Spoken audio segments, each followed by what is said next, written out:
नमो अरिहन्ताणं नमो सिद्धाणं नमो आयर्याणं नमो उवझायाणं नमो लोये सवसाहूणं मङ्गलं भगवान् वीरो मङ्गलं गौतमो गणि मङ्गलं कुंदाद्यो जैन धर्मोस्तु मंगलम् स्वमंगल मांगल्यम सर्वकल्याणकारकं प्रधानं सर्वधर्माणां जैनं जयतु जैनं जयतु एष सुरासुरमणुसिन्धु वन्दितं धूतघायिकं ममलं पळमामि वर्धमानं तीर्थं धम्मस्य कातारम्।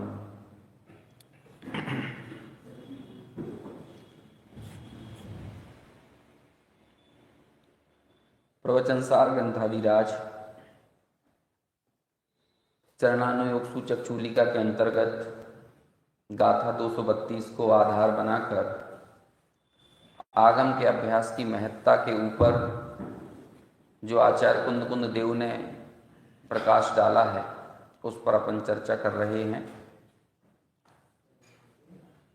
सुबह हमने देखा था कि आखिर क्यों एकाग्रता के लिए आगम ही मुनिराज के लिए मूल साधन बनता है।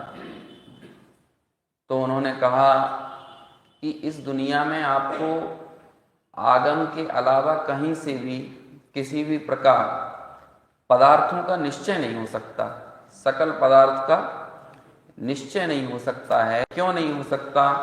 क्योंकि आगम ही त्रिकाल यानी उत्पाद व द्रव्य से युक्त ऐसी संपूर्ण वस्तु का प्रकाशक है। सकल पदार्थ सार्थ का प्रकाशक होने से और यथा तथ्य ज्ञान द्वारा सुस्थित अंतरंग से गंभीर होने से, मतलब एक आगम ही ऐसा है जो कि यथा तथ्य फैक्चुअल जो रियलिटी है उसकी फैक्ट्स हैं उसको सही मायने में आपके सामने प्रस्तुत करता है। अन्य तरह से हम चीजों को आधा अधूरा जान पाएंगे, पारिस्थितिकीय तौर पर जान पाएंगे, लेकिन सार्वकालिक सार्वभौमिक वस्तु की क्या व्यवस्था है, वो वस्तु स्थिति एक्चुअल में कैसी है, वो नहीं समझ पाएंगे। तो जब उसे जानेंगे ही नहीं तो वो कंफ्यूजन, जो द्वंद्व, जो हमारी ड्यूअलिटी, दोहरी मानसिकताएं, दोहरे बर्ताव, वो आखिर सही होंगे तो होंगे कैसे? ज्ञान में तो पहले क्रिस्टल क्लियरिटी हो, बिन जाने ते दोष गुणन को कैसे तजिए गहिए। जिसे गहना यानी जिसे ग्रहण करना है और जिसे तजना छोड़ना है, वो तो तजना और ग्रहण करना हो कैसे सकता है जब तक आपको ज्ञान ही नहीं हो कि दोष किसे कहते हैं, गुण किसे कहते हैं, स्वरूप क्या है, मैं क्या हूं, मेरा अंश कहाँ है, पर का अंश कहाँ है, मेरी सत्ता कहाँ है, अन्य पदार्थ की सत्ता कहाँ है, हम समझ ही नहीं पाएंगे। और यदि जो कुछ समझेंगे भी तो हम वैसे समझेंगे जैसा हमें वर्तमान परिस्थितियां समझा रही हैं, उसके यथा तथ्य को नहीं समझेंगे। एक बहुत छोटा सा एग्जाम्पल देता हूं। अक्सर हम लोग उदय से भिन्न, उदय के काल में ही आपको उदय से भिन्न अनुभव करना पड़ेगा, लेकिन होगा क्या यदि आप कर्मोदय की रियलिटी नहीं समझोगे। जैसे सारा कर्णानुयोग जो कि हमारे ही आत्म परिणामों के निमित्त से होने वाली विभिन्न तारतम्य रूप अवस्थाओं का दिग्दर्शन हमारे सामने करता है, लेकिन कर्णानुयोग समझने के पहले आपको ये तो समझना पड़ेगा कि ये सारी जो तारतम्य रूप अवस्थाएं, उदयगत अवस्थाएं जो हो रही हैं, ये मेरा स्वरूप नहीं है। कर्णानुयोग क्या है? कर्णानुयोग तो एक पैरामीटर है, समझ लो। जैसे कि थर्मामीटर से आपका बुखार चेक किया गया, है ना? तो बताओ थर्मामीटर ने आपको कितने डिग्री बुखार दिया है? थर्मामीटर से वो बुखार हुआ है क्या? वो तो बस ये है कि आपका टेम्परेचर जो होगा आप उस थर्मामीटर को लगाओगे तो वो दिखा देगा। ऐसे ही स्वरूप में गुप्त और स्वरूप से बाहर व्यक्ति की जो दशा होती है, उन दोनों दशाओं को वो थर्मामीटर नाप कर बता देता है कर्णानुयोग वाला, कि अभी आपकी क्या दशा है, अब आपकी क्या अवस्था है, अब आपकी कैसी तारतम्य रूप अवस्थाएं हैं। बस उसने ये काम किया है। कोई कर्णानुयोग ने थोड़ी आपको कोई उदय बदल दिया आपका। अब इस उदय को आप कब समझोगे? जब आप आगम से उस कर्मोदय के संबंध में सही निर्णय करोगे। देखो मैं आपको एक और बात कहता हूं, हम और आप में खुद महंत बने रहने की ऐसी आदत सवार है, जो कि टोडरमल जी ने 9वें अधिकार में लिखा भी है। स्वयं महंत बना रहना चाहता है और सारा दोष कर्मोदय पर लगाता है ना? लिखा ना पुरुषार्थ से मोक्ष की प्राप्ति वाले प्रकरण में आगे चलकर। तो अभी भी जैसे हम लोगों की भी आदत होती है कि अब हमारा पाप का उदय ऐसा चल रहा है, हम करें क्या? हमारा कर्म का उदय ऐसा है, हम करें क्या? अब हम मंदिर नहीं आ पाते, तो क्यों नहीं आ पाते? अब भैया हमारे पाप का उदय ऐसा है, आपके जैसी अनुकूलता ही नहीं है हमारे पास। लोग अक्सर ये बातें करते हैं। तत्व निर्णय, स्वाध्याय, श्रुत अभ्यास से जुड़ने में लोग सबसे पहले जिस बाधा को खड़ा करते हैं ना, तो वो कौन सी बाधा खड़ी करते हैं? कर्मोदय के कारण, पाप के उदय के कारण हम नहीं जुड़ पा रहे हैं, प्रतिकूलताओं के कारण नहीं जुड़ पा रहे हैं। हमारे जीवन में भी अनुकूलता होगी तो हम भी स्वाध्याय करने लगेंगे। स्वाध्याय करने के लिए या तत्व निर्णय करने के लिए अनुकूलता नहीं चाहिए, ये हमारी प्राथमिकता होना चाहिए। ये अनुकूलता का मोहताज नहीं है तत्व निर्णय, ये तो हमारी प्राथमिकता यदि होगी तो हम करेंगे ही करेंगे। और अब जब भी हमारी प्राथमिकता में ये शामिल नहीं होगा तो हम किसको आरोप लगाएंगे? कर्मोदय के कारण। देखो अब तो क्या कहें, वो तो इस गद्दी पर बैठे हैं तो झल्ला कर बात कह नहीं सकते, है ना? लेकिन जब भी कोई ऐसी बातें करता है ना बाहर, तो झल्लाहट सी आती है कि अब हमारे पाप का उदय ऐसा है, अब स्वाध्याय नहीं कर पाते। हमारे कर्म का उदय ऐसा है कि हम भी सोचते तो हैं हम भी सामायिक करें, हम भी ये करें, हम भी वो करें, लेकिन नहीं कर पाते।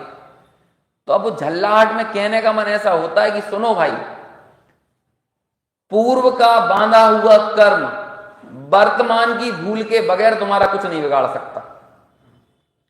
भूतकाल का कर्म यदि तभी आपका कुछ बिगाड़ सकता है जब वर्तमान की भूल हो, और वर्तमान की भूल ही ये होती है कि उस कर्म से एकत्व हमारा होता है।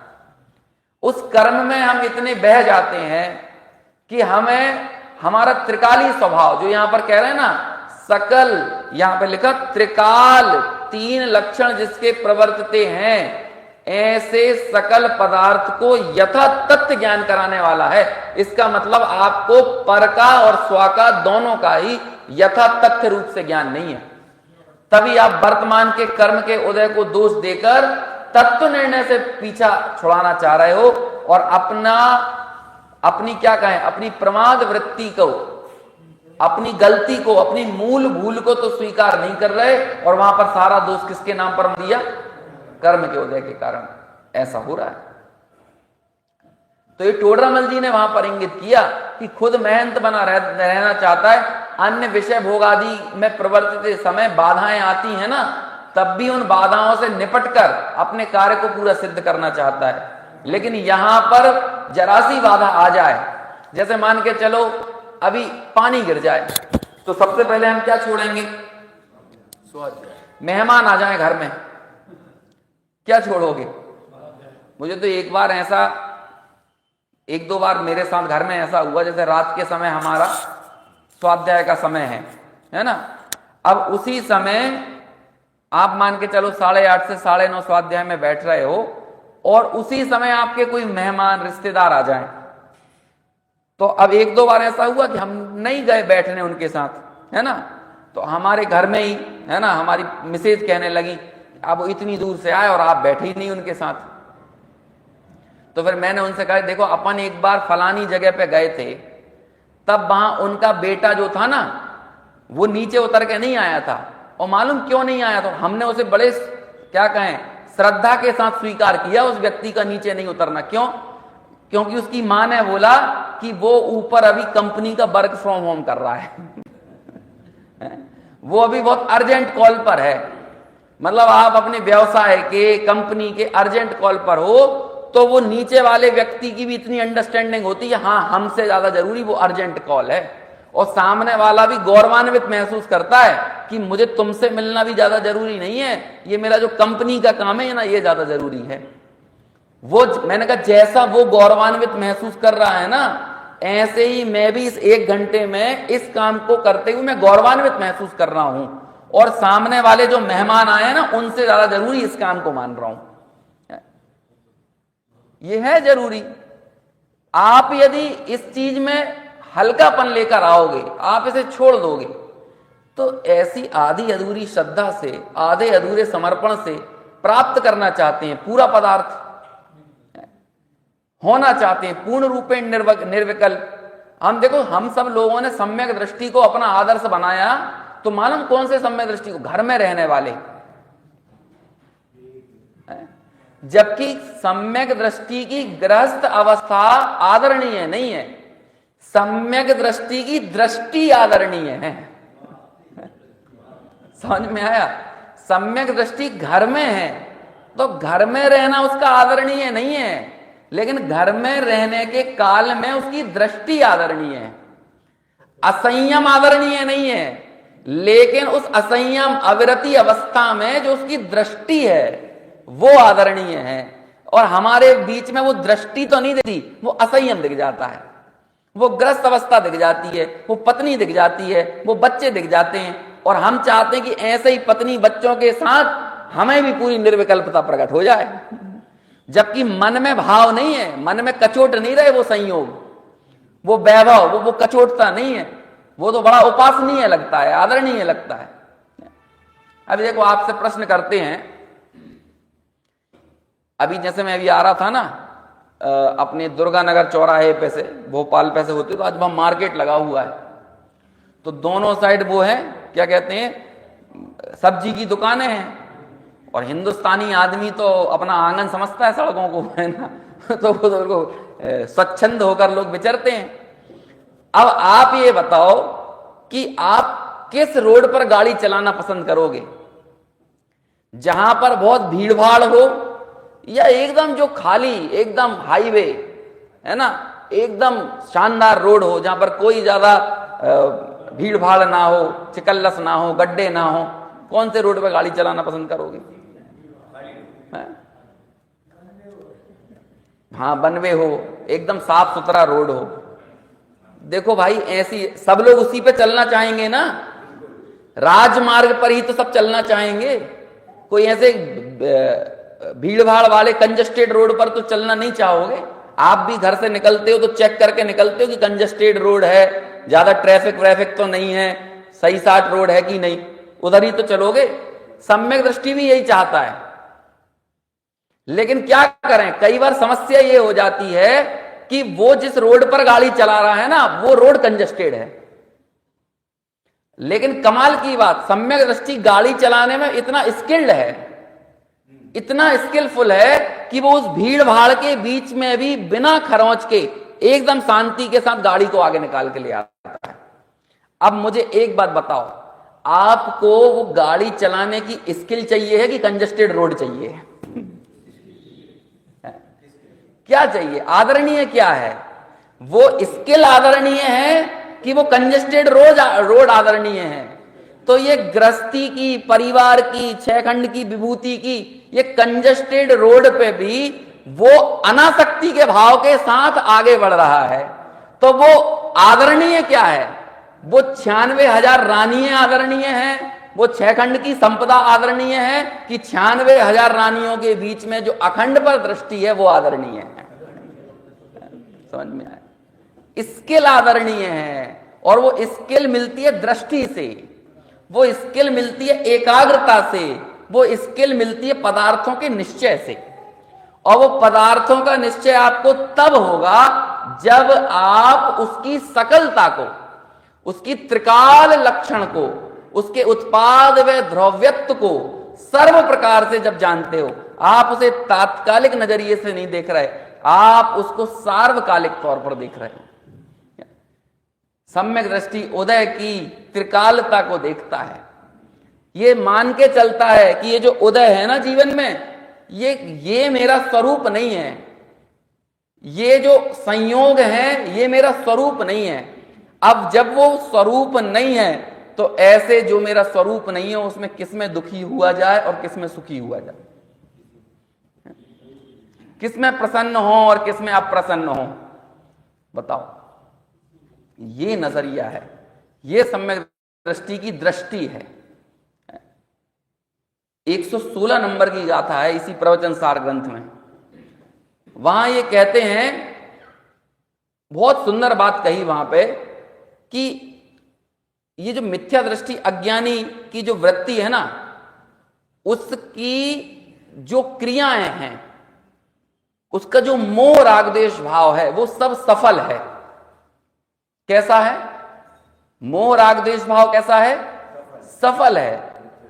और वीतराग मार्ग पर जो आरूढ़ है वो निष्फल है, मतलब अफल है। मोक्ष मार्गी की सर्व क्रिया अफल है और अज्ञानी मिथ्या दृष्टि की सारी क्रिया सफल है, सफलता को देने वाली है। अब जब उसकी टीका अमृत चंद्राचार्य लिखते हैं तो मालूम क्या कहते हैं, क्यों सफल है? देखो इसमें इतने अच्छे प्रयोग किए, हम लोग सफलता को कितना ज्यादा मौज के साथ और बहुमान के साथ लोगों को बताते हैं, हम सफल हैं, हम सफल हैं। तो कहते हैं हाँ हो गई सफल तुम तो, और क्या है, संसार को बढ़ाने में तो सफल ही हो। हमें क्या है कि हमारी ये 1 करोड़ के पैकेज की नौकरी लग गई तो बोलो सफल हो। तो आचार्य भी कह रहे हैं हाँ बिल्कुल सफल हो। मोक्ष मार्गी तो विफल है इन सब चीजों में, है ना, वो तो असफल है, वो तो उसकी तो क्रियाएं निष्फल हैं, क्योंकि वो कहते हैं कि एक वीतराग भाव ये संसार की दशाओं को, संसार की पर्यायों को ये देने में विफल है।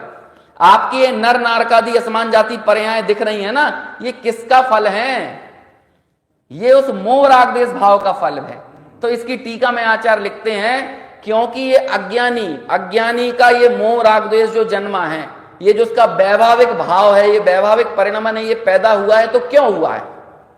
तो उसके लिखते हैं क्योंकि उसे जो कुछ भी अर्जित होता है ना, उसे वो टंकोत्कीर्ण मान लेता है। मैं यही हूं, जो तात्कालिकता में जो चीजें उसको प्राप्त होती हैं उसे क्या मान लेता है? मैं यही हूं। आप भीतर में जाकर विचार करो, उसे ये लगता है कि ये तो रहने ही वाला है, रहने ही वाली है ये चीज। अभी मैं देवलाली में था तो मैंने इसी 116वें नंबर की गाथा पे व्याख्यान किए थे 4-5 दिन, अभी मैं बहुत डिटेल में तो नहीं बताऊंगा। और वहां मैंने ऐसे बहुत सारे उदाहरण देके बात बताई। आप ये सोचो, मैं तो बहुत क्या कहूं, तुच्छ से उदाहरण दूं आपको। लोगों को एक अमेजन का पैकेट मिलता है ना, अमेजन से डिलीवरी होती है, तो उसे पाकर भी एकदम फूल जाता है। उसे ऐसा लगता है कि ये जो भाव है ना, ये हमेशा टिका रहने वाला भाव है। वो उस छोटे से क्षण को भी ऐसा मानता टंकोत्कीर्ण के जैसा, जबकि ज्ञानी अपनी सर्वोदयगत अवस्थाओं को मानता ये टंकोत्कीर्ण नहीं है। टंकोत्कीर्ण यानी टाके पे उकेरी गई, नित्य, ये नित्य नहीं है। उसके जीवन में वियोग आता है, वियोग, समझ में आया? तो उस वियोग के इष्ट का वियोग हो गया, अनिष्ट का संयोग हो गया। अब बोलो इष्ट वियोग अनिष्ट योग में भी क्या विचार उसके पड़ा हुआ है? ये जो भाव है ये टंकोत्कीर्ण नहीं है, ये जो दशा है ये टंकोत्कीर्ण नहीं है। और चूंकि टंकोत्कीर्ण नहीं है इसलिए भीतर ही भीतर उस अनासक्तता के कारण आनंदित रहता है, क्योंकि उसे टंकोत्कीर्ण नहीं मानता। वो तो सिर्फ एक अपने ज्ञायक भाव को टंकोत्कीर्ण मान के बैठा हुआ है। अब ये वाला निर्णय आपको कहां से होगा बताओ? आगम के बिना हो सकता है ये वाला ज्ञान? कौन बता रहा है? सकल उत्पाद व द्रव्यात्मक सकल पदार्थ का, सकल पदार्थ सार्थ के ज्ञान से कौन गंभीर है? आगम गंभीर है, आगम ये बता रहा है। अभी बात चल रही थी, आगम चक्षु साहू, इंद्रिय चक्षुणी सब भूदाणी, है ना, और देवाया ओहि चक्षु, है ना, और सिद्धो पुण सव्वदा चक्षु, ये 234 नंबर की गाथा है। 4 प्रकार की आंखें दिखाई आचार्य ने, 4 आंखें दुनिया में, बस ये 4 आंखें ही हैं, इसके अलावा और कोई आंखें नहीं है। और इन आंखों में सारे जीव आ गए, सब जीव, बिल्कुल समझ लो कि कोई बचा ही नहीं है, निगोदियों से लेकर सिद्धों तक सबके पास ये 4 ही आंखें हैं, इनके अलावा कोई के पास कोई आंख होती ही नहीं है, इनमें से कोई आंख है। सिद्धों के पास सर्वज्ञता की, केवल ज्ञान की आंख है। समझ में आया? देवों के पास अवधि की आंख है, ओ ही चक्षु, अवधि ज्ञान की आंख है। देवताओं को मुख्य किया वहां पे। नारकियों में भी होती है यद्यपि, लेकिन नारकियों की आंखें तो दरअसल क्या, वो भी इंद्रिय चक्षु वाले ही हैं, यदि मिथ्या दृष्टि है तो। और इसके बाद अगले कौन आए कि बाकी सारे संसारी, सारे जगत में जितने भी दिख रहे हैं ना, सब कोई मान लो जो भी अपने आप की आंखों के सामने जो दिख रहे हैं, सब इंद्रिय चक्षु वाले ही हैं। लेकिन साधु श्रवण कैसे होते हैं? उनकी आंख आगम होती है, क्योंकि इन इंद्रियों की आंखों में तो बहुत झूठापन है। ये इंद्रियां तो बताती हैं, जब मैं छत पर खड़े होकर आसमान को दूर तलक देखता हूं, तो ये आंखें तो मुझसे कहती हैं कि ये देखो आसमान और जमीन वहां मिल रहे हैं। बोलो ये आंखें कितना सही बता रही हैं? जब मैं 80 माले की बिल्डिंग से नीचे देखता हूं तो आंखें मुझे बताती हैं कि देखो एक बड़ी बड़ी BMW गाड़ी भी खिलौने की जैसी छोटी दिख रही है। तो बोलो वो आंखों ने कितना सही बताया है? ये आंखें तो चांद को इतना सा बताती हैं कि एक मुट्ठी में आ जाएगा, तो ये आंखों ने कितना सही बताया। ये इंद्रियां चक्षु क्या बता रही हैं? ये जीभ जब कोरोना हुआ था तो मीठे को कड़वा बता रही थी, तो बोलो क्या ये तो कितना झूठ बता रही है? इसकी सामर्थ्य कितनी है, कितना कम बता पाएगी? ये कान, जब मेरा ध्यान कहीं और बढ़ा हुआ हो तो ये कान के जो चक्षु है ना, उस सामने की बात को ग्रहण करके भी अन्यथा प्ररूपण कर देते हैं, सही बात मेरे तक नहीं पहुंचा पाते हैं। ये इंद्रिय चक्षु, इनका भरोसा करें। अक्सर लोग एक बात कहते हैं कि आप आत्मा को या अपने जैन धर्म को विज्ञान से सिद्ध कर बताओ, ऐसा कहते हैं ना बहुत। और आजकल थोड़ा सा पढ़ लिख यदि लोग जाते हैं तो बस यही बातें करने लगते हैं कि आप इसको प्रयोगशाला में, लेबोरेटरी में बता सकते हो, अपनी बात सिद्ध कर सकते हो। मैं उनसे कहता हूं, अब सबसे तो कहने का मौका नहीं मिलता, अभी जो कह रहा हूं ना यही उनसे कहता हूं, है ना, कि ये बताओ कि हर एक चीज को मापने का स्केल होता है, हर चीज को मापने का स्केल होता है। जो क्या कहते हैं, कपड़ा होता है वो मीटर से ही नापोगे, उसका स्केल मीटर ही है। समझ में आया? जो दूध होता है, पानी होता है, वो लीटर से ही मापने का, उसका स्केल लीटर है।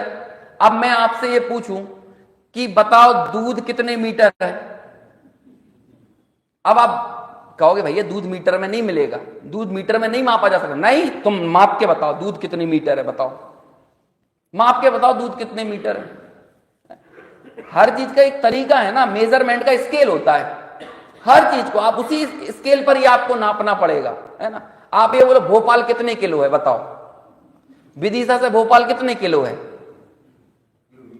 किलोमीटर हो सकता है, वो किलोग्राम नहीं हो सकता ना। हर चीज का एक स्केल है, मेजरमेंट के स्केल होते हैं। आपको कितने किलो बुखार है, बोलो माप तो कितने लीटर बुखार है। ऐसे सब जगह स्केल हैं, ये माप होते हैं, बिना उस माप के आप नहीं माप सकते हो। ऐसे ही विज्ञान, जिसे आप विज्ञान कह रहे हो, उनका मेजरमेंट का स्केल क्या है? इंद्रियां, मेजरमेंट का स्केल क्या है? इंद्रिय प्रत्यक्ष ही तो स्वीकार है विज्ञान में। जो चीजें आप स्पर्श रस गंध वर्ण से नहीं देख पाओगे उसे विज्ञान अस्वीकार कर देगा। यही मेजरमेंट का स्केल है ना। इसके अलावा किस स्केल पर नाप के बताओगे? आप बताओ। आपने जो साधन डेवलप किए हैं, जैसे कि हमने वो एक चोंगा आता है दूध नापने के लिए, तो वो चोंगा काय का प्रतीक है? वो उसी मेजरमेंट का साधन है ना, लीटर को नापने का, दूध नापने के लिए जो आपने बनाया है। क्या बोलते हैं उसको हिंदी में?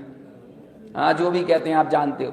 ऐसे ही विज्ञान ने, चाहे वो इलेक्ट्रॉन, न्यूट्रॉन, प्रोटॉन, जिसको भी नापा है, वो जिस सूक्ष्मदर्शी यंत्र से वहां तक पहुंचे, जो भी स्केल डेवलप किया, वो इंद्रिय पैमाने पर ही है। और आत्मा कैसा है? वो तो अति इंद्रिय है, वो तो आचार्य स्वयं कह रहे हैं, वो तो किसी इंद्रिय चक्षु से पकड़ में आने वाला नहीं है। अब आप ये बताओ, आप हट पाल कर ये बैठ जाओ, तुम विज्ञान से आत्मा सिद्ध करके बताओ, विज्ञान से आत्मा सिद्ध, भैया ये स्केल ही नहीं है उनका। आप जिस स्केल पर आत्मा को देने की या दिखाने की बात कर रहे हो, हम दिखा ही नहीं सकते ना। अच्छा, आपसे ही मैं पूछूं, आपको कितना दुख है, दिखाओ इसे, आपको कितना दुख है। आपको पहली चीज आत्मा देखना क्यों है? लोग कहते हैं ना कि आप में हिम्मत हो तो आत्मा को हथेली पर निकाल के दिखा के बताओ, बोलते हैं ना दिखाओ, तो उससे पूछो तुम्हें आत्मा देखना क्यों है हथेली पे, तो वो कहेगा कि आप ही कहते हो आत्मा देख लेंगे तो सुखी हो जाएंगे, मतलब आपको सुखी होना है? तो कहते हैं हाँ होना है। तो ये आप ये मानते हो कि अभी आप दुखी हो? तो कहते हैं हाँ मानते हैं हम दुखी हैं। तो उस दुख को हथेली पे दिखाओ, दिखाओ उस दुख को हथेली पर कि आप कितने दुखी हो। लेकिन आप उस दुख को नहीं दिखाने के बावजूद भी मान तो रहे हो ना कि आप दुखी हो। क्या उस पैरामीटर को बताया जा सकता है? 4 लोग एक बिस्तर पर पड़े हुए हैं, सबको 104 डिग्री बुखार है, विज्ञान का मेजरमेंट दिखा दे रहा है 104 104 104। अब ये आप मुझे इतना सा उत्तर दो, चारों क्या एक समान दुखी हैं? एक जैसे दुखी हैं क्या? 4 लोगों का सर दर्द हो रहा है, क्या चारों एक जैसे दुखी हैं? हो सकता है कि जो कम दुखी हो उसका सर दर्द ज्यादा हो, और जो ज्यादा दुखी हो उसका सर दर्द कम हो। और अक्सर ऐसा होता है, कई लोगों को इतनी सी सुई लग जाती है तो चिल्लाते हैं ऐसे ऐसे हाथ कट गया हो, और कई लोगों के हाथ पैर ही अलग हो जाएं तो भी कुछ नहीं, समता से झेल लेते हैं। ये तो सबकी अपनी अपनी पर्यायगत योग्यता होती है, नेचर है। उदय की विभिन्न विभिन्न अवस्थाएं हैं, उसमें ये सारी चीजें जाती हैं। अब जिसका मेजरमेंट करना आप जिस इंद्रिय चक्षु के द्वारा करवाना चाह रहे हो, हम करवाएं कैसे? है ही नहीं ना। बाबूजी युगल जी के सामने बात आई कि तुम में यदि सामर्थ्य हो तो अपने जैन धर्म को विज्ञान से सिद्ध करके बताओ। तो बाबूजी ने कहा अभी हमारे इतने बुरे दिन तो नहीं आए हैं कि हमें उसे सिद्ध करना पड़े। और एक्चुअल में विज्ञान की भी आप क्या कहते हैं, ब्रॉड मेंटेलिटी जो होती है उसको आप जानोगे ना, तो विज्ञान भी उपलब्ध साधनों को अंतिम सत्य नहीं बताता है, क्योंकि वो रिसर्च पर बेस्ड है ना। रिसर्च, नवी रिसर्च, पुनः खोज पुनः खोज पुनः खोज। और ये पुनः पुनः पुनः खोज जो होती है वो क्या करती है? वो पुराने तथ्यों को नकार देती है, क्योंकि अब नई चीज वेरीफाइड हो गई है। लेकिन कोई विज्ञान को सीखकर यदि किसी अन्य तथ्य के संबंध में इंकार करने लगे तो वो कहां तक न्यायोचित है? आपने पारिस्थितिकीय तौर पर विवेचन किया है, अभी एक परिस्थिति विशेष का विवेचन किया है कि इस समय इस परिस्थिति का ये सत्य है, ये ट्रेंड में है, ये सत्य है। लेकिन आपने उसके त्रिकाल सार्ध को तो नहीं बता दिया ना, उसके आगे पीछे को तो नहीं बता दिया ना। तो अब आप आगे पीछे को जब जानोगे समझोगे तो क्या निकल कर आएगा सामने? अब आप देखो, आपको यह लग रहा है कि मैं मनुष्य हूं, तुम उसके आगे पीछे को नहीं जान रहे हो। आपको लग रहा है मैं स्त्री हूं, तुम उसके आगे पीछे को नहीं जान रहे हो। आपको लग रहा है मैं अध्यक्ष हूं, मैं पंडित हूं, मैं वक्ता हूं, मैं श्रोता हूं, मैं गोरा हूं, मैं काला हूं। आप आगे पीछे त्रिकाल, त्रिकाल सार्ध। समझ में आया ना क्या? कितना अच्छा शब्द है। अब मैं तो क्या मालूम, मुझे मैं बता पा रहा हूं कि नहीं बता पा रहा हूं। ये शब्द को जानो, आगम आखिर क्यों इतना महत्वपूर्ण है। जो पहले ये बात लिखी ना कि आगम के बिना पदार्थों का निश्चय नहीं किया जा सकता, क्योंकि आगम ही जिसके त्रिकाल यानी 3 लक्षण प्रवर्तते हैं, ऐसे सकल पदार्थ सार्थ के यथा तथ्य ज्ञान द्वारा सुस्थित अंतरंग से गंभीर है। बाकी कोई और चीज नहीं है जो आपको उसका आगे पीछे का बता सके। और जब आप इसके आगे पीछे को देखोगे, जिसे आप अपनी प्रॉपर्टी मानकर बैठे हो, ये शरीर मेरी प्रॉपर्टी है, ये घर मेरी प्रॉपर्टी, ये मेरी संपदा लगती है ना। अच्छा ठीक है, साइंस से ही समझ लो। पहले हम पढ़ते थे 9th 10th में, हर एक धातु की प्रॉपर्टी होती है धातु की प्रॉपर्टी। जैसे सोडियम की प्रॉपर्टी क्या है, निकिल की प्रॉपर्टी क्या है ना, मैग्नीशियम की प्रॉपर्टी क्या है, जो जो भी धातुएं होती हैं, मैं तो ज्यादा उतना नहीं जानता, लेकिन जो भी धातु है उसकी एक प्रॉपर्टी होती है। उस धातु की प्रॉपर्टी किसको माना गया है? जिसके कारण वो धातु धातु है। यदि वो चीज निकल जाए, उसकी प्रॉपर्टी उसमें से चली जाए, तो वो धातु धातु नहीं रहेगी। उसे उसे उस धातु की प्रॉपर्टी कहा जाता है। यदि वो धातु की प्रॉपर्टी चली गई उसमें से, तो वो धातु में धातु संज्ञा ही नहीं मिलेगी, उसमें वो लक्षण ही नहीं पाया जाएगा, तभी वो धातु की प्रॉपर्टी कहलाती है। अब हम लोग बता दें अपनी अपनी प्रॉपर्टी। यदि वो प्रॉपर्टी निकल जाए तो क्या हमारी सत्ता चली जाती है? जैसे हम अपनी प्रॉपर्टी मानकर बैठे हैं, लेकिन हाँ एक प्रॉपर्टी है हमारी। जैसे आचार्य अमृतचंद्र ने कहा, उपयोग मेरी संपदा है। ये उपयोग रूपी प्रॉपर्टी आपसे निकल जाए तो आप नहीं रहोगे। समझ में? और इसी बात की सिद्धि करने के लिए वो क्रम नियमित शब्द आया 308 से 311 गाथाओं में। जीव अपने क्रम नियमित आत्म परिणामों से उत्पन्न होता हुआ जीव ही है। वो होगा, वो आपको दिखेगा उत्पन्न नष्ट होता हुआ, पर्याय बदलती हुई दिखेंगी, लेकिन इसके बावजूद भी जीव जीव रहेगा। जीव कभी अजीब नहीं हो जाएगा, और अजीब अजीब रहेगा, अजीब कभी जीव नहीं हो जाएगा। वो भी अपने क्रम नियमित परिणामों से उत्पन्न तो होगा, नष्ट भी होता हुआ देखा जाएगा, लेकिन वो तब भी अजीब रहेगा, वो जीव नहीं हो जाएगा। ये तो हमारी महास्वतंत्रता की उद्घोषणा है ना। अब ये कौन बताएगा आपको? बताओ, आगम ना होगा तो कौन बताएगा? कौन इस चीज के विषय में हमें ज्ञान कराएगा? सबसे पहले आगम की नजर से आगम का यथा तथ्य रूप ज्ञान जब हमारे हृदय में उतरता है, जब हमें पदार्थों का निश्चय होता है, तो हमारी वो काल्पनिक दुनिया उड़ जाती है, जिस काल्पनिक दुनिया को हम त्रिकाल सत्य मानकर बैठे हुए हैं। और ये काल्पनिक दुनिया यही है हमारी जो प्लानिंग चल रही है जिंदगी भर की। बड़े बड़े मकान दुकान बन रहे हैं, घर बन रहे हैं, पैसा आ रहा है, तो एक आनंद का वेदन यहां पर हो रहा है कि जैसे ऐसा लग रहा है जैसे अनंत काल तक जीना हो। है जिस तरह से हम इकट्ठा कर रहे हैं ना, तो उसे ऐसा ही लगता है कि अनंत काल जीना है ऐसे। लेकिन जब आपको निर्णय हुआ ना, तो ये जो असत दुनिया थी, ये थर्राए बिना रहेगी नहीं। जब आपको वाकई में ये तत्व ग्रहण होगा ना, तो आपको पहला वेदन इस पर पदार्थों में जो टंकोत्कीर्ण की मान्यता पड़ी हुई है ना, यही भरभरा के गिर पड़ती है। यही इमारत तहस नहस हो जाती है हमारी। और यकीन नहीं आता तो टोडरमल जी के शब्दों में आप पढ़ के और विचार करके देखना। क्या कहते हैं टोडरमल जी? कभी मंद कषाय आदि का कारण पाकर, है ना, इसके क्षयोपशम ज्ञान प्रकट हुआ, ज्ञानावरणादि का क्षयोपशम हुआ, और ज्ञानावरणादि का क्षयोपशम हुआ तो आगे क्या हुआ? जिससे तत्व विचार की शक्ति मिल गई, और तत्व विचार की शक्ति मिलने के बाद आगे क्या हुआ कि मोह मंद हुआ, तो तत्व विचार में उद्यम हुआ।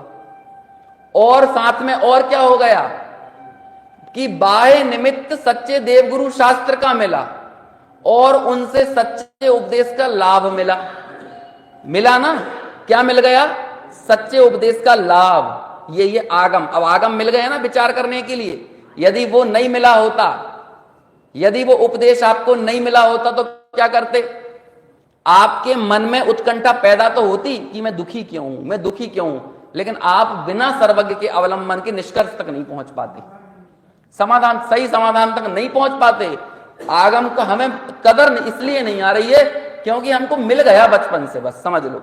ये गुरुदेव ने जिंदगी भर दिगंबर आचार्यों के जो गीत गाए हैं ना, वो इसलिए गाए क्योंकि उनको बाय डिफॉल्ट नहीं मिला था, ये उनके जीवन का अर्जित था। लेकिन हमें जो मिला ये जीवन का अर्जित नहीं है, ये बाय डिफॉल्ट मिल गया है। अब जब मिल जाता है ना, जो चांदी की चम्मच लेके पैदा होता है उसे चांदी की कदर थोड़ी आएगी। ये तो उनको आएगी जिसने एक एक पाई पाई इकट्ठा करने के लिए जो पापड़ बेले हैं, उन्हें पता चलेगा कि पिता किसी की नौकरी यदि बड़ी मशक्कत के बाद लगे और बड़ी मुश्किल से कुछ कुछ पैसा जोड़ जोड़ कर वो मकान बनाए, घर बनाए, तब उसको लगता है कि भाई मकान कैसे बना। अब जो एक बच्चा आता है, पैदा होता है, और पैदा होते से वो तो कुछ नहीं है, वो तो उड़ाना, मजे करना, मौज करना, इसमें लग जाता है। उसे थोड़ी मालूम है कि उसके पिता ने ये चीज कहां से पाई है। अक्सर होता है ना एक चीज कि एक दूसरे घर की लड़की आती है विवाह करके, लेकिन वो ना तो भाई की कदर करती है, ना माँ बाप की। सभी के साथ नहीं बोल रहा हूं, जो नहीं करते उनकी बात कर रहा हूं, है ना। यहां जो बैठे हैं वो सब करते होंगे, है? लेकिन प्रायः ऐसा होता है ना दुनिया में कि वो नहीं करते हैं। वो माता पिता की, जो क्या कहते हैं, अपने पति के माता पिता की, पति के भाइयों की, पति के बहनों की नहीं करती। क्यों? क्योंकि वो अभी आगे चीजों को देख रही है। उसने उनकी बचपन की बॉन्डिंग नहीं देखी, उसने उनके माता पिता का संघर्ष नहीं देखा कि जिससे उसने अपने पुत्र को पालकर यहां तक पहुंचाया, लायक बनाया है। वो अभी को देख रहा है। जब आप तात्कालिक दृष्टि को देखोगे तो आपके अंदर वो संवेदनाएं पैदा नहीं हो सकती जो होना चाहिए। और प्रायः हमारे भीतर भी इस उपदेश के प्रति वो संवेदन का भाव इसलिए पैदा नहीं हो पा रहा क्योंकि हम इसे तात्कालिक नजरों से देख रहे हैं। यह चीजें बाय डिफॉल्ट मिल गई हैं। वो बाहर से आने वाली लड़की को मिल गया चमचमाता हुआ बड़ा घर, लेकिन उसे नहीं मालूम कि इस घर को बनाने में उसके पति के पिता ने कितनी मेहनत करी है। आज वो एक क्षण में उसको नकार देती, हमें अलग घर में रहना है, हमें अलग जगह पे जाके रहना है, हमें ये करना है, हमें वो करना है। उसके लिए आसान है ये कहना, लेकिन ये तो वो जानता है ना। अब वाकई में प्रायः होता ऐसा है कि वो पत्नी के प्रवाह में पति भी बह जाता है ना।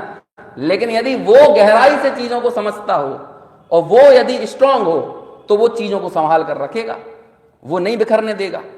समझ में आया? ऐसे ही हम समझेंगे, जब इसकी कद्र हम पाएंगे तो हमें पता चलेगा कि उपदेश आखिर ये है क्या। यदि उपदेश नहीं होता तो हमारी जिंदगी कैसी होती। साक्षात मरुस्थल यही होता, और क्या होता? मरुस्थल कोई अलग से थोड़ी, यही मरुस्थल होता, कोई अंतर नहीं होता। लीबिया, ट्यूनीसिया, इजराइल, लेबनान, इसमें और हमारे इस विदिशा में कोई अंतर नहीं होता। और आज भी मैं ये बोल रहा हूं कि जो मान के चलो इस मंदिर से लग के जिनके घर हैं और आसपास रह रहे हैं, लेकिन उसके बाद भी उन्हें आगम की कदर नहीं है, उनका जीवन भी मरुस्थल है। वो अपने ख्वाबों में यूके हो जाना चाह रहे हैं, वो अपने ख्वाबों में यूएसए हो जाना चाह रहे हैं, वो भगवान नहीं होना चाह रहे हैं। समझ गए ना? मतलब उनके ख्वाबों में यूनाइटेड किंगडम चल रहा है, यूएसए चल रहा है, जर्मनी चल रहा है, इटली चल रहा है, उनके ख्वाबों में आत्मा नहीं चल रहा। उसकी कदर नहीं आ रही लोगों को। कई अपने वीर सागर जी तो एक बात कहते हैं कि जितनी इज्जत हमें अपनी टूटी चप्पल, फूटी बोतल, है यूज्ड ब्रश, इनकी है ना, इतनी कदर भी आत्मा की नहीं है। वो समझ में आया? वो ऐसा बोलते हैं, ये टूटी चप्पल को तो फिर भी संभाल के रखना चाहेगा, फूटी बोतल को भी सोचेगा कि ये भी पता नहीं कब काम में आ जाए।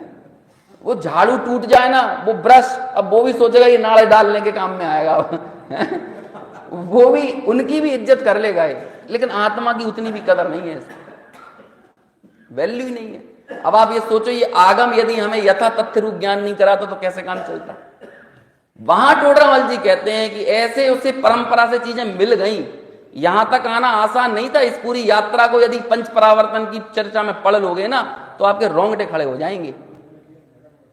जो बात 1.5 लाइन में टोडरमल जी ने कह दी ना, 1.5 लाइन, उस 1.5 लाइन को तय करने में कईयों सागर बीत जाते हैं, अनंतों सागर बीत जाते हैं 1.5 लाइन पूरी करने में।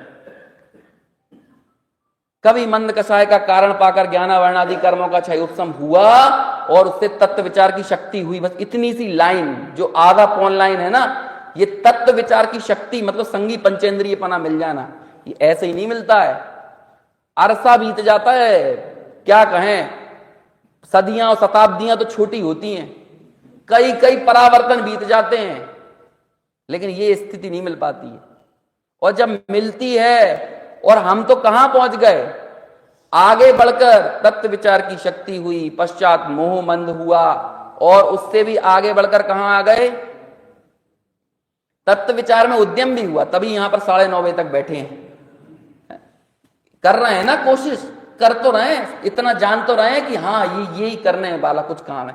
थोड़ा दिल के किसी कोने में ये बात लग तो रही है, भले ही जिस तरह से लगना चाहिए शायद उस तरह से ना लग रही हो, लेकिन लग तो रही है कि हाँ मुझे भी उद्यम करना है। तो तत्व विचार में उद्यम होगा। बाह्य निमित्त सच्चे देवगुरु शास्त्र का हो गया और उनसे उपदेश का लाभ मिल गया। और क्या उपदेश का लाभ मिला? मुझे पता चल गया इनसे कि जीवादि 7 तत्वों का, स्वपर का, अपने हितकारी अहितकारी भावों का, देवगुरु शास्त्र का, इन सब का पता चल गया। और जब ये जो उपदेश मुझे मिला, इसका सावधानी पूर्वक मैंने जब मैंने विचार किया, तो जिस तात्कालिक दुनिया को मैं टंकोत्कीर्ण मानकर बैठा था, वो इमारत भरभरा गई। वो टंकोत्कीर्णता, उसकी नित्यता, दुनिया की जिस चीज को मैं नित्य माना था, वो हिल गई।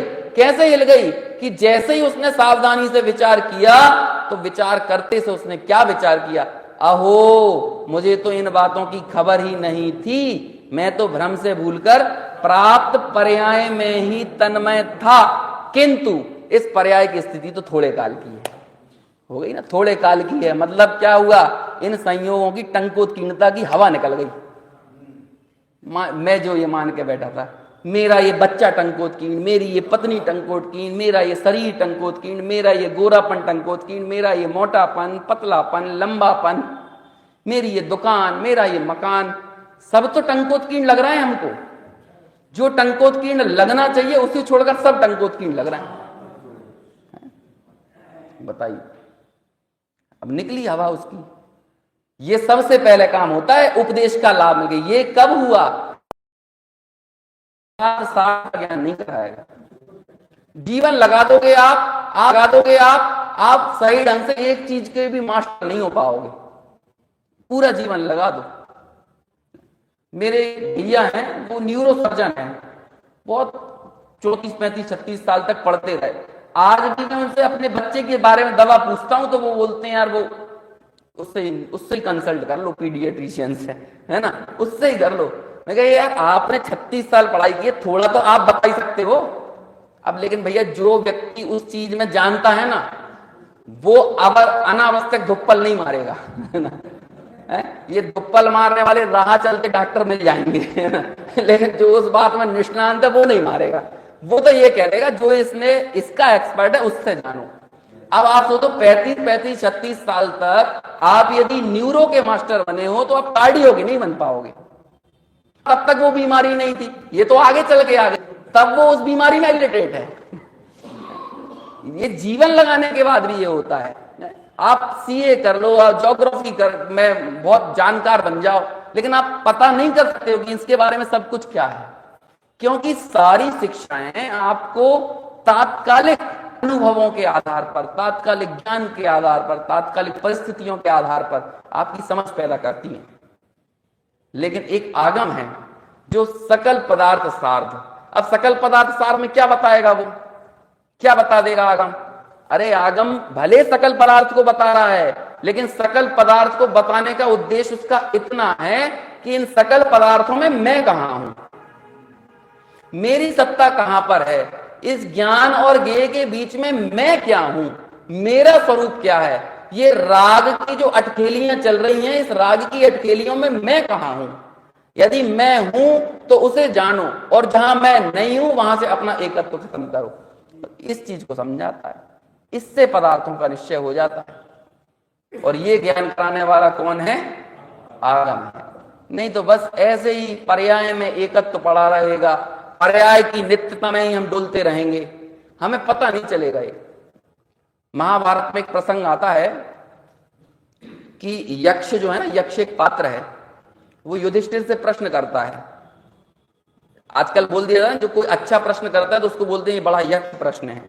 लेकिन वो यक्ष एक पात्र था, है ना, एक व्यक्ति था जो कुछ 62-65 प्रश्न करता है युधिष्ठिर से। वो ऐसे प्रश्न थे कि वो इतने ज्यादा पॉपुलर हुए कि जब भी कोई बहुत अच्छी चीज पूछता है ना, तो उसे कहते हैं ये बड़ा यक्ष प्रश्न है।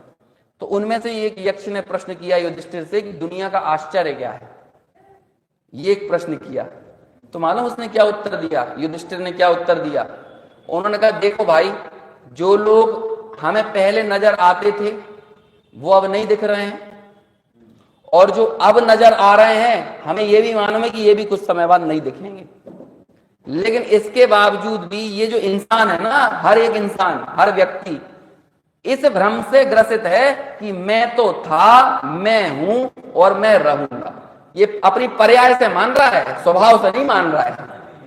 इस पर्याय को ऐसा टंकोत्कीर्ण मान के बैठा है कि हमें तो कुछ नहीं होने वाला, जबकि अपने सामने चीजें खत्म होते, उजड़ते हुए देख रहे हैं। वो एक भूदरदास जी ने लिखा ना भूदर शतक में, काहू घर पुत्र जायो, काहू के वियोग आयो, काहू राग रंग, काहू रोया रोई परी है ना।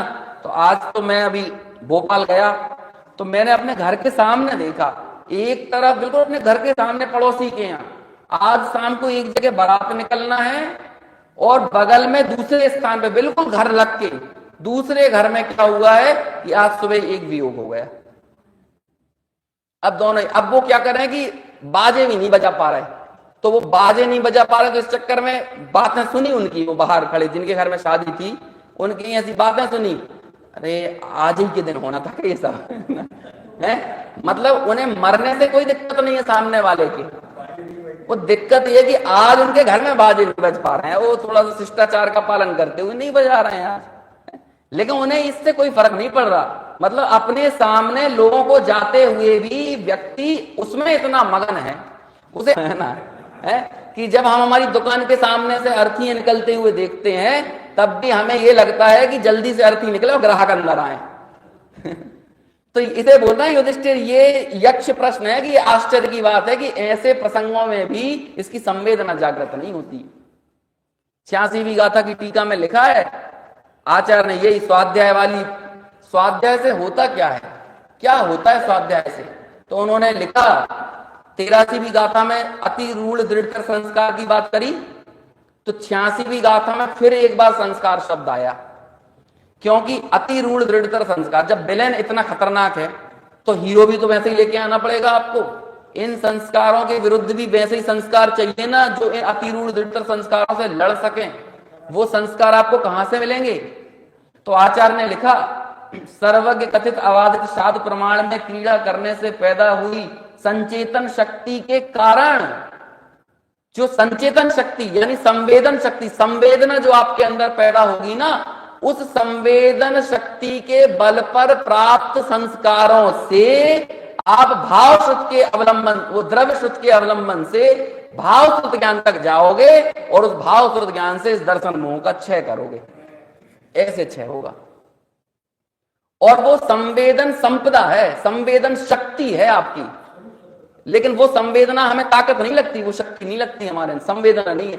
अरे मसान वैराग्य भी नहीं आएगा आपको यदि आपको आगम ज्ञान नहीं होगा तो। पहले कहते थे ना मसान वैराग्य, आजकल लोग मसान के अंदर भी खड़े होकर मोबाइल चलाता हुआ बोलता है बस 5 मिनट में आ रहे हैं, जलने ही वाले हैं वहां भी ये बोलता है। अब सोचो आप, साक्षात प्रत्यक्ष अनित्यता दिख रही है लेकिन आपके अंदर वो दृष्टि पैदा नहीं होगी, क्योंकि दृष्टि यहां से पैदा होगी। यदि आगम का बल होगा, आगम का अभ्यास होगा तो होगा। यदि आगम की दृष्टि, आगम चक्षु आप हो जाओगे ना, तो पूरी दुनिया आपके लिए शास्त्र बन जाएगी। और कमाल की बात है, एक बार जब आगम चक्षु हो जाते हैं तो वैराग्य पैदा करने के लिए शास्त्र पढ़ने की जरूरत नहीं पड़ती, फिर तो दुनिया आगम बन गई। फिर तो टूटता तारा देखते हैं और निकल पड़ते हैं, फिर तो बका हुआ बाल देखते हैं और निकल पड़ते हैं, फिर तो नीलांजना की मृत्यु देखते हैं और निकल पड़ते हैं। ये कब बन गई पूरी दुनिया आगम? जब आपको पदार्थों का निश्चय हो गया है, जब आपकी आगम की चक्षु, आगम की दृष्टि आपके भीतर आ गई है। और यदि ऐसे आगम चक्षु, आगम दृष्टि नहीं होगी तो आप देखते रहोगे और बस आप ऐसे ही कहते रहोगे, आपको अपने बाजे बजाने की पड़ी रहेगी, आपको नहीं दिखेगा कि कौन कौन मरा, कौन जिया है, कौन क्या हुआ। तो ये कहा वहां पे कि ये आश्चर्य है, ये आश्चर्य है दुनिया का सबसे बड़ा। वो ताजमहल आश्चर्य नहीं है, वो एफिल टावर नहीं है आश्चर्य, ये है आश्चर्य कि लोग सामने से अपने जाते हुए लोगों को देखते। अटल बिहारी वाजपेयी ने कविता लिखी बाद में इसी पे, यहाँ के सांसद थे ना, उन्होंने लिखी है, जो कल थे वो आज नहीं है, जो आज है वो कल नहीं रहेंगे, लेकिन मैं था, मैं हूं, मैं रहूंगा, ये भ्रम भी सदा पलते रहेंगे ये उन्होंने इसी यक्ष प्रश्न के उत्तर में लिखी। अब ये भ्रम, ये पर्याय की नित्यता, इसका भ्रम कब टूटेगा आपको? जब आप सकल पदार्थ सार्थ के ज्ञान के साथ पदार्थ का सही निश्चय करोगे, उससे होगा। और जब तक निर्णय नहीं होगा तो द्वंद्व में पड़े रहोगे, डमाडोल स्थिति बनी रहेगी।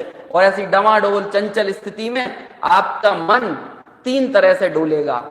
पहला चंचल बना रहेगा, दूसरा क्षुब्ध होगा, तीसरा अस्थिर होगा। ये चंचलता आपकी श्रद्धा के डमाडोलपने की निशानी है, क्योंकि श्रद्धा में अडिगता नहीं है ना, निशंकता नहीं है ना श्रद्धा में, इसलिए तो वो नाच रही है श्रद्धा, यही तो चंचलता है। और ये चंचलता कब दूर होगी? जब पदार्थों का निश्चय होगा। ये क्षोभ कब दूर होगा कि हम सब कुछ ग्रहण कर लेते हैं, जो जो मैं सोचता हूं मुझे ये मिल जाए, ये मिल जाए, ये मिल जाए, वो मिल जाता है, तब भी मेरा क्षोभ बना रहता है। ये क्षोभ कब दूर होगा? जब पदार्थों का निश्चय होगा। ये जो अस्थिरता बनी हुई है ये कब दूर होगी? ये कभी यहां मुंह मार रहा है, कभी वहीं और जा रहा है, कभी कहीं और जा रहा है, कभी लगता है ये खा लूं, ये पी लूं, ऐसा कर लूं, वैसा कर लूं, ये देख लूं, इनसे मिल लूं, इनसे बात कर लूं। ये कब दूर होगी अस्थिरता? जब पदार्थों का निश्चय होगा। और जब ऐसे पदार्थों का निश्चय करके ये एकाग्र हो जाता है, तब ये जीव मोक्ष मार्ग में आगे बढ़ जाता है। और उस मोक्ष मार्ग में आगे बढ़ाने के लिए, एकाग्रता के लिए, पदार्थों के निश्चय के लिए, यहां पर साफ शब्दों में आचार्य कहते हैं, आगम के बिना पदार्थों का निश्चय नहीं किया जा सकता। इसलिए आगम चेट्ठा तदो चेट्ठा।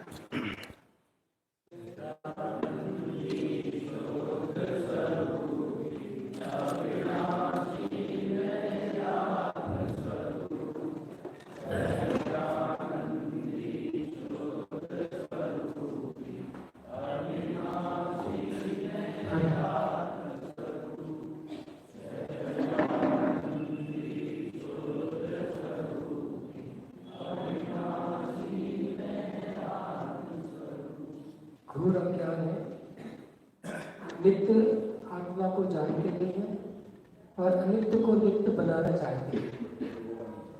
वो कभी हो नहीं सकता। कल प्रातःकाल ध्यान का अंतिम समापन रहेगा और कल अंकुर जी का भी अंतिम स्वाध्याय सुबह रहेगा। शाम से प्रवचन सारथी ग्रंथ हमारा मंगलाचरण से प्रारंभ होगा। अनंत विहार से ऑटो की व्यवस्था रहेगी, आने को फिर अंदर से।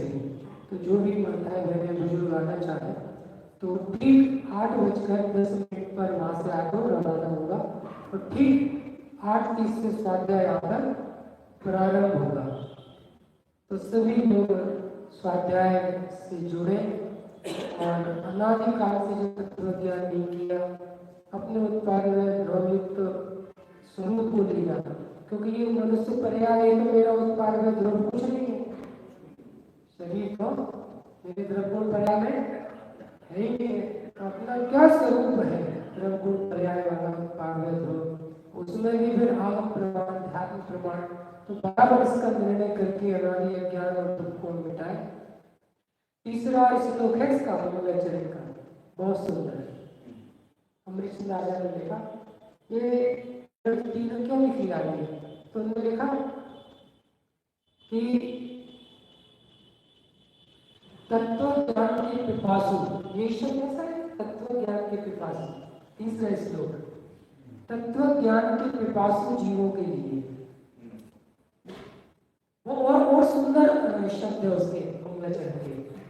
तो इन जीवों को तत्व का प्रकाश करने के लिए नहीं, तत्व नहीं, परमानंद के पिपासु। क्या शब्द है? कौन सा आनंद चाहिए? परमानंद के पिपासु जीवों को तत्व को बताने के लिए ये ग्रंथ टीका लिखी गई है। तो हम सब परमानंद के पिपासु, सुख के पिपासु बनकर इस टीका को, इस ग्रंथ को सुने, समझे, निर्णय करें। बराबर। अभी जिनवाणी स्तुति के बाद 2 मिनट सभी, 5 मिनट सभी बैठे रहेंगे। निजी निजी निजी में घटाई तेरे अनंत उपकार